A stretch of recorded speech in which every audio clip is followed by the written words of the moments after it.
अभिनेता असरानी का 84 वर्ष की आयु में मुंबई में निधन हो गया है। असरानी के निजी सचिव बाबू भाई ने बीबीसी हिंदी से बातचीत में उनकी मौत की पुष्टि की है।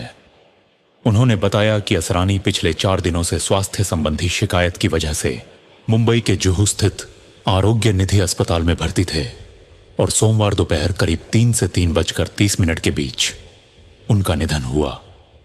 मुंबई के सांता क्रूज इलाके के शास्त्री नगर स्थित श्मशान भूमि में उनका अंतिम संस्कार कर दिया गया, जहां उनके परिवार के सदस्य समेत करीबी लोग मौजूद थे। असरानी 84 साल के थे। उनका पूरा नाम गोवर्धन असरानी था और उनका जन्म साल 1941 में जयपुर में हुआ था। मौत के कुछ ही घंटों के बाद असरानी के अंतिम संस्कार किए जाने को लेकर पूछे गए सवाल पर असरानी के निजी सचिव बाबू भाई ने बीबीसी हिंदी को बताया कि असरानी ने अपनी पत्नी मंजू से कहा था कि वह नहीं चाहते हैं कि उनकी मौत सुर्खियों में जगह बनाए और इस पर ज्यादा हो हल्ला हो, और यही वजह है कि असरानी के अंतिम संस्कार के बाद ही उनकी मौत से संबंधित जानकारी सार्वजनिक की गई। असरानी के अंतिम संस्कार के वक्त बेहद करीबी लोगों के अलावा उनकी पत्नी मंजू, असरानी की बहन और भतीजे मौजूद थे। हाल ही में उन्होंने बीबीसी न्यूज हिंदी की खास सीरीज कहानी जिंदगी की में अपने करियर और जीवन से जुड़े कई किस्से साझा किए थे। कहानी जिंदगी की में असरानी ने बताया था कि उनके पिता जयपुर में कारपेट कंपनी के मैनेजर थे और उनकी पैदाइश से लेकर स्कूल कॉलेज की पढ़ाई जयपुर में ही हुई थी।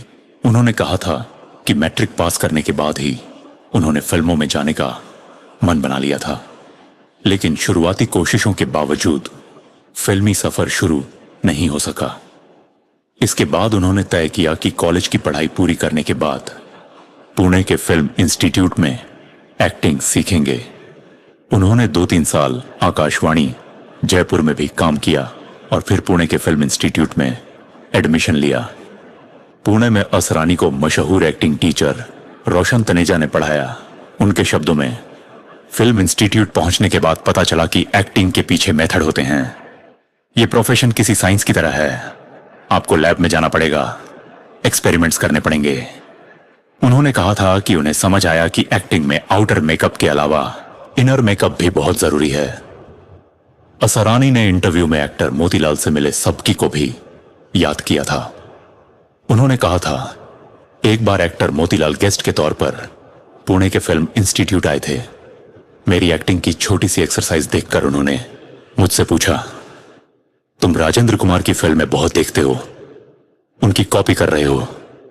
हमें फिल्मों में कॉपी नहीं चाहिए। यह बहुत बड़ा सबक था। मोतीलाल के कहने का मतलब था कि तुम्हारे अंदर जो टैलेंट है उसे बाहर निकालो। असरानी ने बताया था कि पुणे के फिल्म इंस्टीट्यूट में एडिटिंग सिखाने के लिए डायरेक्टर ऋषिकेश मुखर्जी आते थे। एक दिन उन्होंने ऋषिकेश मुखर्जी से अपने लिए चांस मांगा था, लेकिन उस दिन बात आगे नहीं बढ़ी थी। कुछ दिनों बाद ऋषिकेश मुखर्जी गुड्डी फिल्म में गुड्डी के रोल के लिए एक लड़की की तलाश में फिल्म इंस्टीट्यूट आए। उन्होंने असरानी से जया भादुरी के बारे में पूछा और उन्हें बुलाने के लिए कहा। ऋषिकेश मुखर्जी के साथ उस दिन उनकी टीम आई थी, जिनमें राइटर गुलजार भी थे।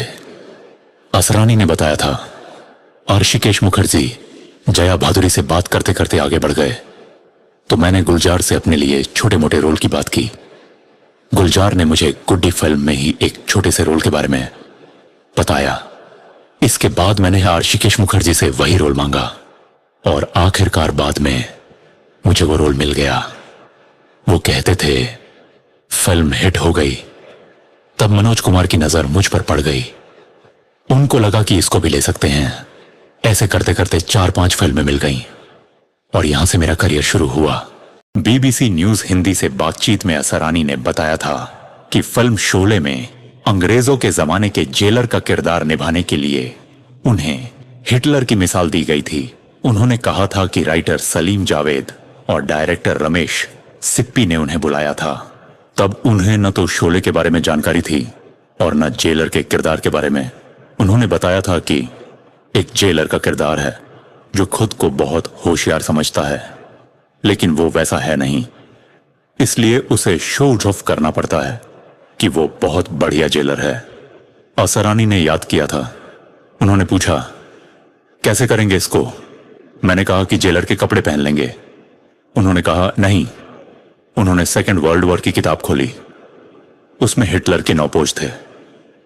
हिटलर के पोज देखकर असरानी को लगा था कि उन्हें हिटलर का रोल करना है। फिर समझाया गया कि उन्हें हिटलर के बोलने के तरीके पर गौर करना है। उन्होंने कहा था, हिटलर की आवाज रिकॉर्डेड है और दुनिया के सारे ट्रेनिंग स्कूलों, एक्टिंग कोर्सेज में हर स्टूडेंट को वो आवाज सुनाई जाती है। उन्होंने बताया था कि हिटलर की आवाज के उतार चढ़ाव को उन्होंने शोले में जेलर के डायलॉग में अपनाया था।